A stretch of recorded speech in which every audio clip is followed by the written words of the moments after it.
Now, I can give it to him. I can give it to him. When he lost election, nothing has happened.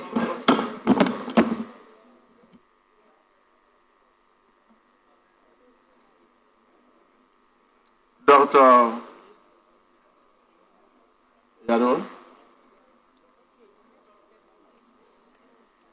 Dr. Yusuf Tanko Sununu.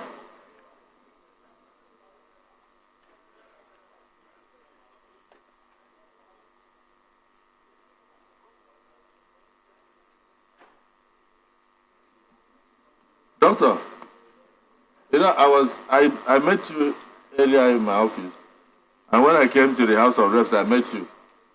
Are you representing somebody or yourself? You are the one. I know I met him there. Congratulations. Congratulations. Please just give us a brief resume of yourself, and then the rest, my colleagues will direct.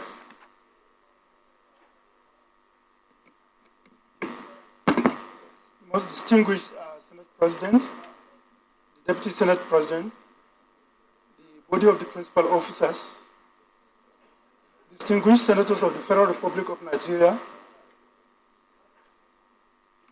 I must also recognize the 3 senators from my state, Senator Adamu Aleru, whom I have been his personal physician for the past 25 years. Also, Senator Garba Meleki and Senator Yahya Abdullahi, and the Executive Governor of Kebbi said I was also here with us this morning. Distinguished Senate President, I was born 56 years ago. I attended Engeski Primary School, from where I proceeded to Government Science Secondary School. I finished in 1986. I then proceeded to University of Usman Danfodio University, Sokoto. However, due to certain circumstances, the whole of our state was transferred to University of Maiduguri, where I graduated in 1996.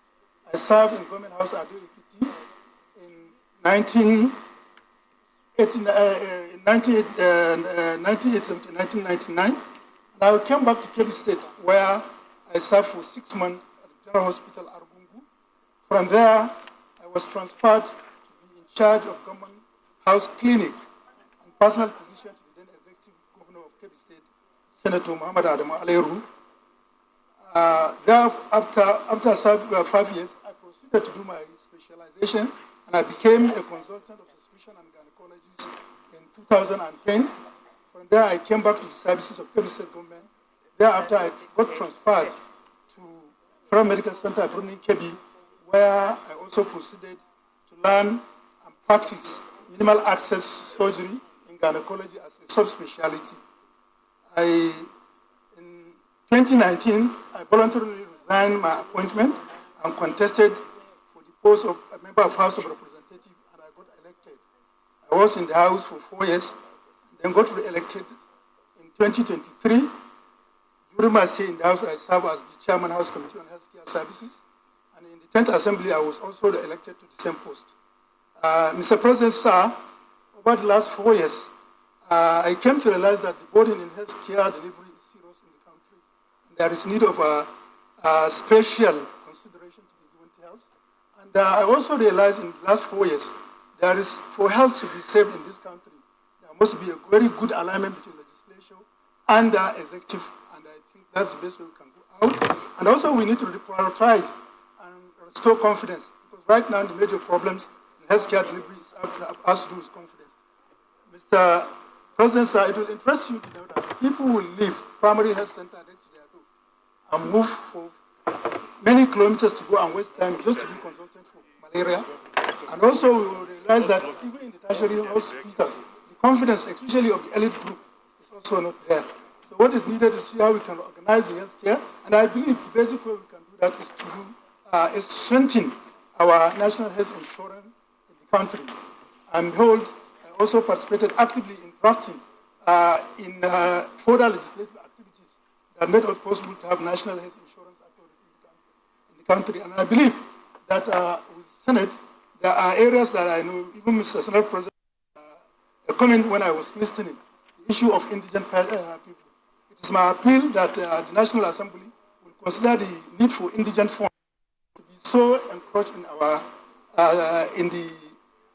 budgetary line, and that will go a long way in sustaining this. Mr. President, I'm a passionate of child education and girl rights. Just recently, child education has been a problem in my constituency. And since I came and I was voted, Mr. President, I've been shouldering about 700 child education, child support in terms of scholarship support. Mr. President, also reduced maternal mortality that has been so drastically affected in my constituency. I introduced free cesarean section, and as of today, we have operated over 2,895 women free of charge, and I also came with policy of restoring site for 500 patients. And Your Excellency, I won't say that so far we have done 517, and we are planning to do another 200. By and large, I quite believe that in terms of the strategy of healthcare delivery in the country, the primary healthcare system must also be integrated and also must be addition. And there is good of alignment. What I realized over the time is that at times legislation are passed with a federal character aimed to be at national, and the state are not carried along, and you find that buying in of the state governments become very, very difficult. For example, the Basic Healthcare Provision Fund that has been mentioned is a provision in the 2014 National Health Act of Nigeria, and Your Excellency, you find that the counter fund becomes so much difficult for the state to pay. Therefore, even at our own level as the committee, we have to come with a strategy that we are going to see how the state can get buy-in. And then on final note, I quite agree that alignment is very, very important. I want to cite a very good example of where alignment has functioned very well. Mr. President, when the COVID-19 came, it became a serious issue. And I believe that is what major challenge that has faced healthcare delivery in the country. In order to attempt, when we came, we only have 4 molecular laboratories that can diagnose COVID-19. When the supplementary budget came, it came with a policy of having at least 3 molecular laboratories per state and per geopolitical zone. And the question raised by our committee then was, who will be responsible in terms of manpower? Who will be responsible in terms of management and control? And the answer really became obvious that there is a serious gap. Because of the alignment between National Assembly and this thing, we had a review meeting, and that budget was now appropriated to take care of the 54 tertiary general hospitals in the country. And as today, one would be proud to say that every tertiary hospital of the federal government can diagnose and handle the issue of molecular diagnosis in the country.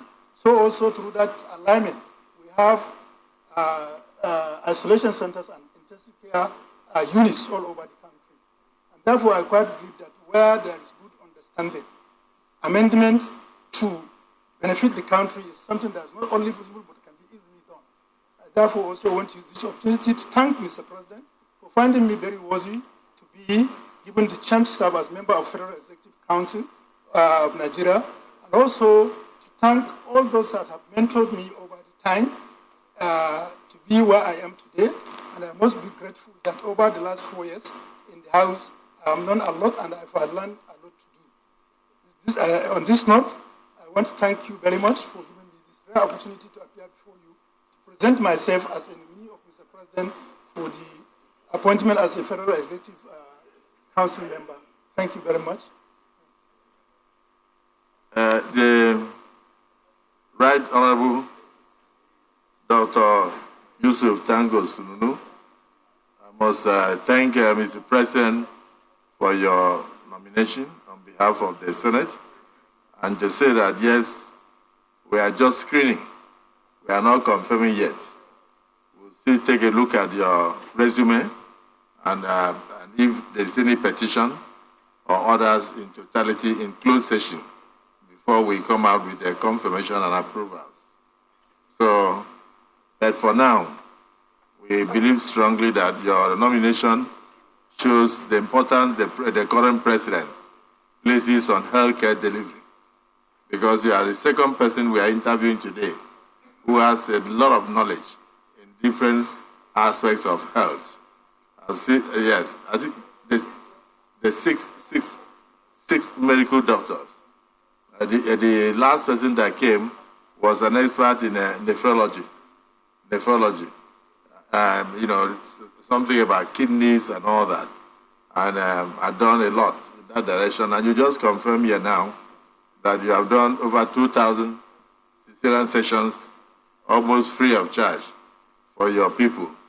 So we want to plead that God Almighty will continue to imbue you with good health and with the heart for humanity to contribute more.